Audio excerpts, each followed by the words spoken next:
Hello students, how are you all doing? I hope all of you are doing really well. So in today's class, we are going to study the chapter Packing, which is from your Beehive book. Packing is written by Jerome K. Jerome, which is an extract from the novel Three Men in a Boat. Now, we will know something about the author. Jerome K. Jerome was born on 2nd May 1859 in Calmore, England. He was an English writer and humorist, and best known for the comic travelogue Three Men in a Boat, which was written in 1889. He died on 14th June 1927. So this chapter, Packing, which we are going to read in today's class, is taken as an extract from his very famous travelogue, which is Three Men in a Boat. Before you read, let me ask you a question. Do you like going on trips? Yes? Most of you will say yes, because we all enjoy going on trips. Now, what kind of trips do you enjoy the most? Yes? Some of you will say road trips, packing all your goods into a car and going out with your family or friends and, enjoying weekend in a good place. You can also like long trips, summer vacation trips or winter vacation trips where you go to your grandmother's place and you stay there, and have a very good time, very good vacation. Okay. Now, have you ever discovered on a trip that you have forgotten to pack a few things you very much need, or that you can't find them easily? So I think we all must have, been through this phase. We sometimes forget to pack certain essentials which we need, which we really need. They can be our, toothbrush, or they can be our towel, right? It's very difficult without these essentials.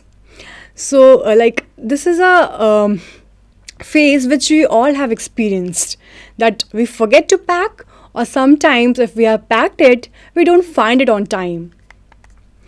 Does this make you angry, or does it make you laugh at yourself?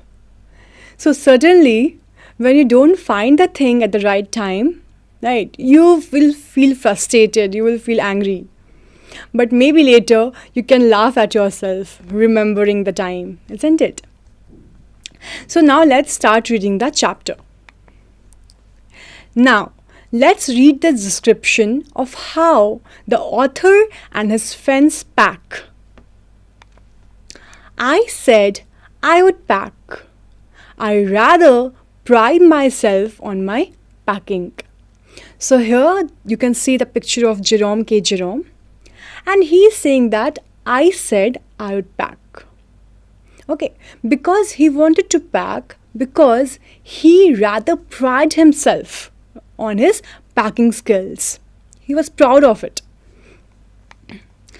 Packing is one of those many things that I feel I know more about than any other person living. So he's claiming that packing is one of those many things, that he feels that he knows better than any other person living. It surprises me myself sometimes how many such things there are. So the author is surprised that how many such things there are that he knows better than any other person living, and packing being one of them. So he's really proud of himself, that I can pack really well. I'm a really good packer. I impressed the fact upon George and Harris and told them that they had better leave the whole matter entirely to me. So since George was really proud of his packing skills, he impressed means told with emphasis. So he told with emphasis that please leave the packing entirely to me. I'll do it.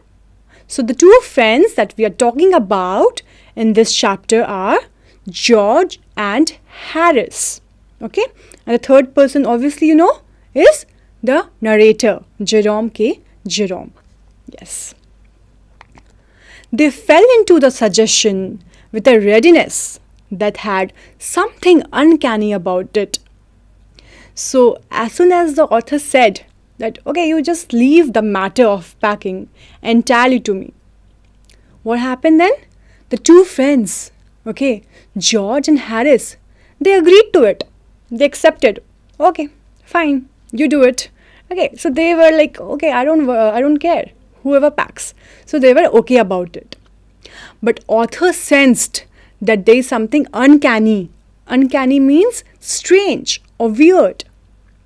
So the moment they accepted the fact or accepted the opinion of Jerome that he should do the packing, Jerome felt that there is something weird about it. George spread himself over the easy chair and Harris cocked his legs on the table. So his friend Jerome has taken the responsibility of packing. So these two friends, they were like enjoying their time. George spread himself over the easy chair. As you can see in the picture, how he is relaxing over the rocking chair, isn't it? And Harris has cocked his legs on the table. As you can see, his sitting posture, right? So you can understand that they both were having a good time. They don't have to worry about the packing. This was hardly what I intended. What I had meant, of course, was that I should boss the job. So, George and Harris, they did not wanted to pack. They were having a good time. They were sitting and relaxing. But this was not the intention of Jerome when he said that, leave the matter entirely to me. Rather, what he meant was that he should boss the job. Okay. And that Harris and George should potter about under my directions. I pushing them aside every now and then with, oh, you, here, let me do it. So potter about means do some unimportant things. Okay. So the narrator, he wanted to boss the job. Okay. He wanted to supervise the job of packing. He wanted to give directions to George and Harris. Okay, now please pack this there. Okay, you do that, you do this. So he wanted to give instructions and directions. There you are, simple enough. Really teaching them, as you might say. They're taking it in the way they did, irritated me. So Jerome was really, had an intention of teaching them how to do packing, giving them directions. Yes, there you are, simple enough.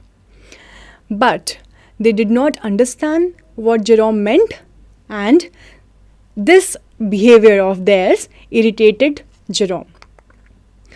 There is nothing does irritate me more than seeing other people sitting about doing nothing when I am working. So the narrator is saying that this irritates me a lot when I am doing some work and people around me, they are just sitting idle, they are doing nothing, and I am doing hard work. So this action of others really irritates Jerome. I lived with a man once who used to make me mad that way. He would loll on the sofa and watch me doing things by the hour together. So now he is remembering our incident and he is telling us that he used to live with a man once who used to make him mad that way. Which way? By doing nothing and just relaxing on the sofa and watch me doing things by the hours together. So Jerome used to work and man used to just loll on the sofa. Loll on the sofa means lean in a relaxed way. And he just watched Jerome working, doing things. He said it did him real good to look on at me, messing about.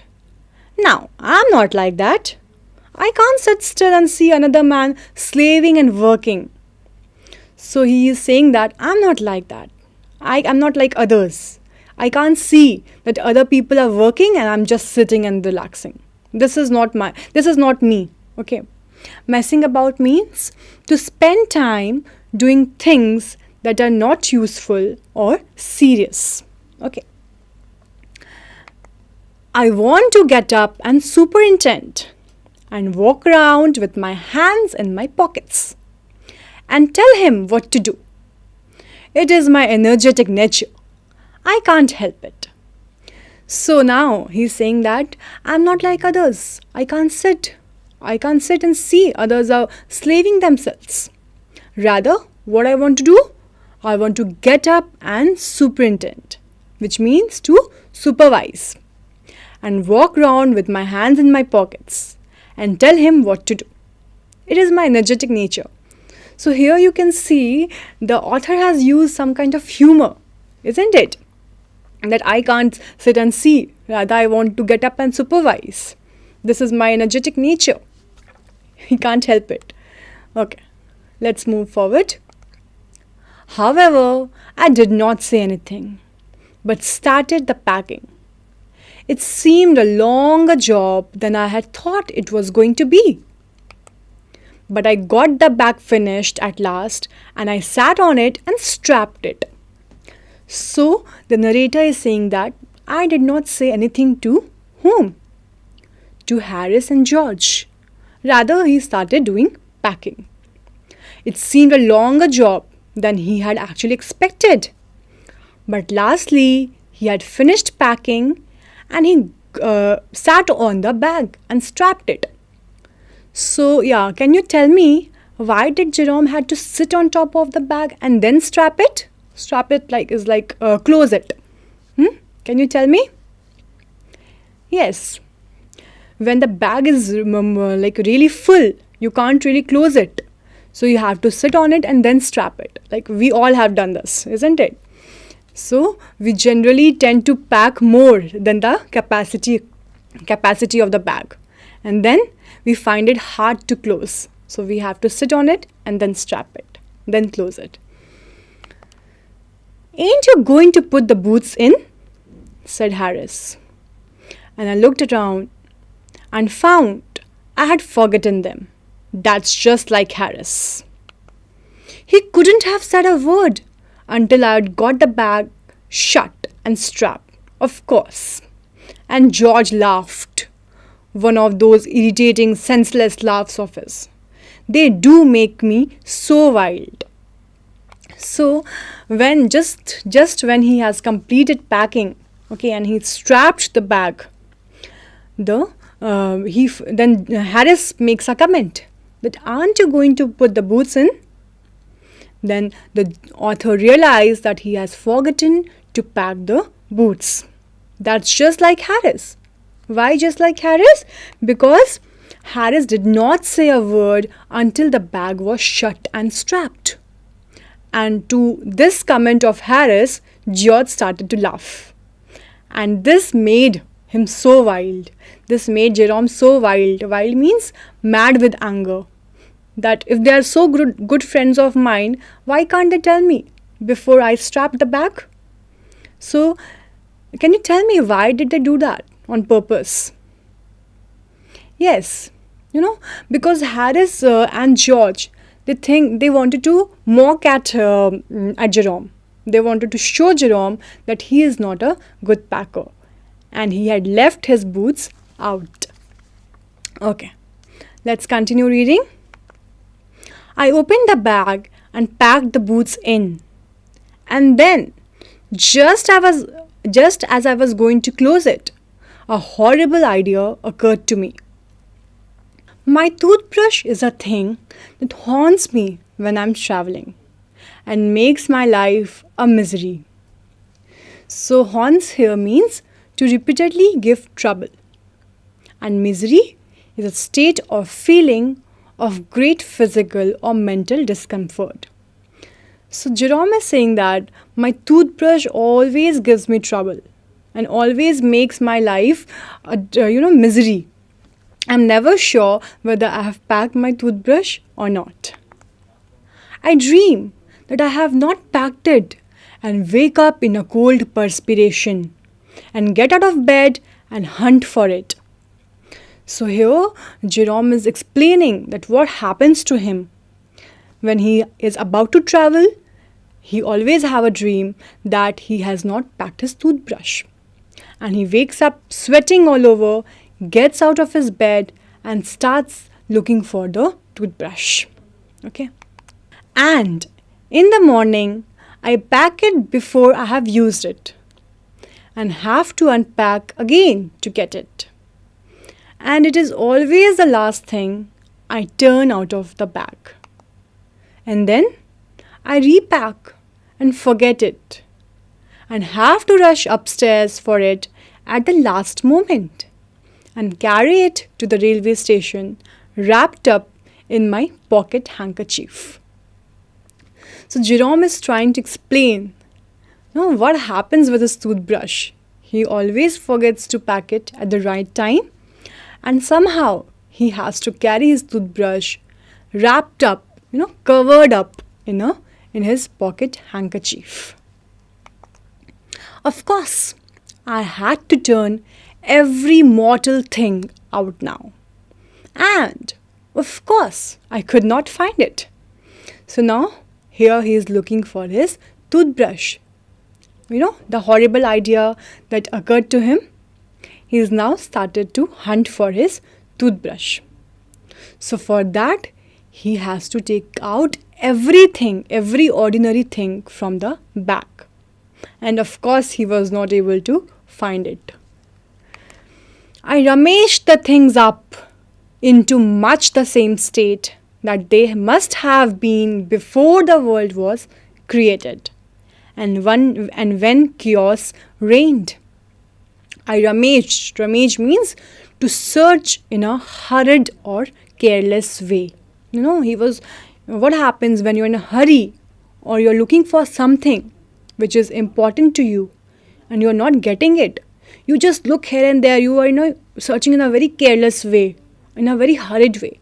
So that is known as rummaged. So he rummaged the things up because he was looking for his toothbrush and it was nowhere to be found. He couldn't find it. He could not find it in the bag. And he's saying that chaos. Chaos here means confusion and drained means ruled. So he has made things so worse. He has taken everything out of the bag and there was confusion all over. The things were taken out of the bag and the situation was really confusing. It looked very messy. Of course, I found George's and Harris's 18 times over, but I could not find my own. So here, it's really funny that when he was looking for his own toothbrush, he couldn't find it. But he found George's and Harris's toothbrush more than 18 times. But he was not able to find his own. I put the things back one by one and held everything up and shook it.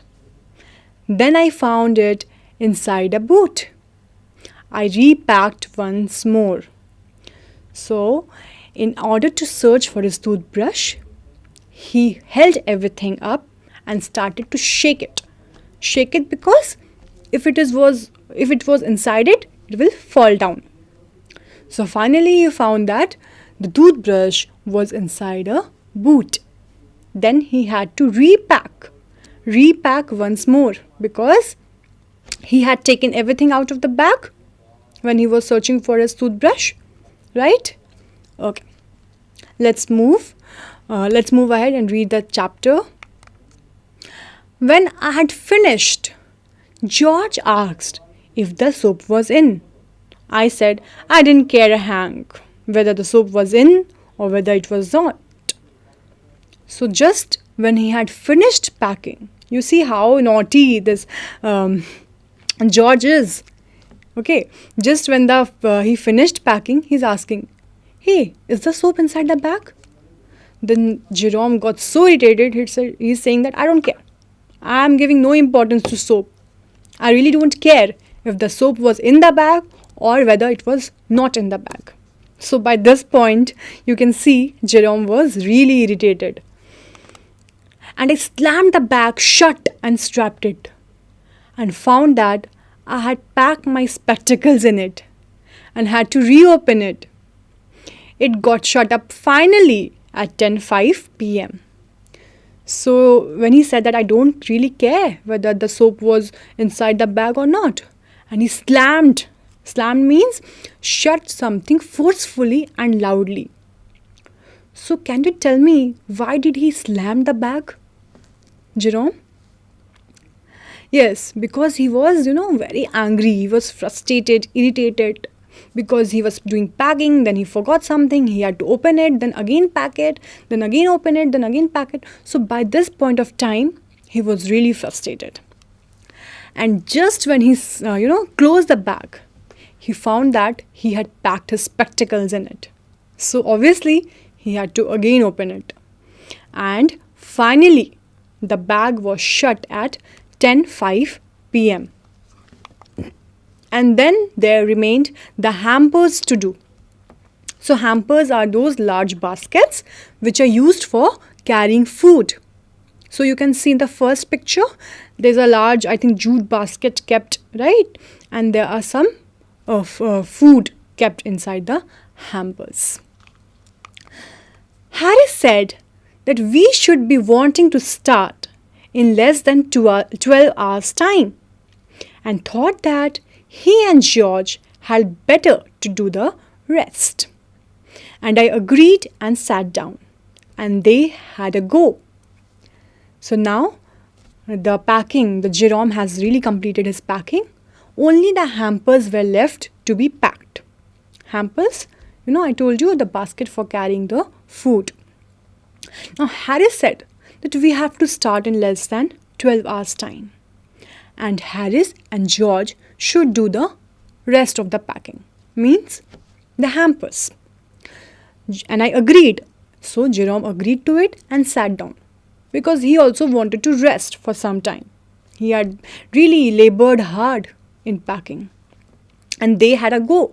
They had a go means they started to do the packing. They began in a light-hearted spirit, evidently intending to show me how to do it. I made no comment. I only waited. So Harris and George, they began in a very light-hearted spirit, very cheerful. Oh, it's just hampers. We can do it. We are good packers, isn't it? So they are very cheerful. They're very happy. Let's do this. Let's do the hampers. But they were cheerful. They were showing, they were intending to show Jerome that how to do it. How to do it means how to do the packing. I made no comment.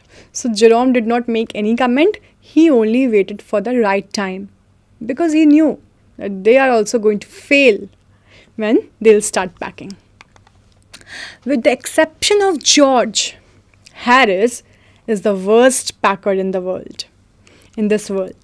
So Jerome knows that, okay, let it be about George. He's not making any comment on George. But he's saying that Harris is the worst packer. I mean, he don't know how to pack. He will just mess up things. Okay. And he's the worst packer in this whole world. And I looked at the piles of plates and cups and kettles and bottles and jars and pies and stuffs and cakes and tomatoes, etc. So Jerome is only looking at the things, There were piles of plates and cups and kettles and whatnot. And he felt that thing would soon become exciting. Okay. So he knew that certain exciting things awaits. They are going to create some kind of mess. Okay, Jerome already had that idea that they are going to make things really interesting and really exciting because he saw, you can see in this picture, he saw what? He saw piles of plates and cups and kettles and pies and bottles and cakes and tomatoes and whatnot. So he knew, looking at these things, that they are really going to do something exciting. Okay, so students, in this class, we will read the chapter till here only. And so far, we have seen that Jerome was really a clumsy packer, isn't it? And he was really disorganized. He kept things here and there, then he searched for it, he forgot to put the boots in, then he forgot his spectacles inside the bag. So these things show us that he was not really a good packer. I don't know why he was very proud of his packing skills. And in the next part, we will see whether George and Harris are better packers or not. So what do you think? Will they be able to pack in a better way as compared to Jerome? Or are they also going to mess things up? Okay, that we will see in the next class. So before ending the class, we will discuss some of the questions to see how much we have understood so far. Okay. So the first question is, name the two friends of Jerome. All of you know, right? The two friends were George and Harris. Good. What was Jerome rather proud of? So we all know that, right? He was proud of his packing skills. Why did the narrator volunteer to do the packing? So you remember? Jerome said that they should leave the matter of packing entirely on him. So the narrator was proud of his packing skills. He wanted to show off his skills to his friends. So he volunteered to do the packing. What irritates Jerome the most? Seeing other people sitting and doing nothing when he is working hard irritates him the most.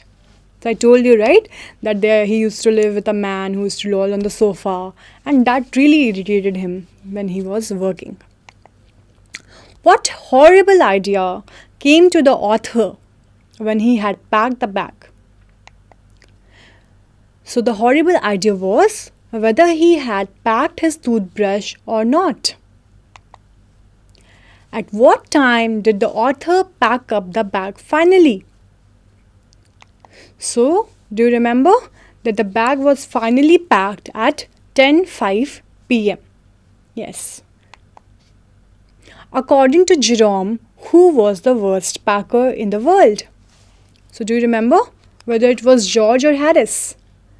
Yes, he says that with the exception of George, Harris was the worst packer in the world. So that's the end of the class, students. And we will see what happens next in the next class. Okay? Bye and take care.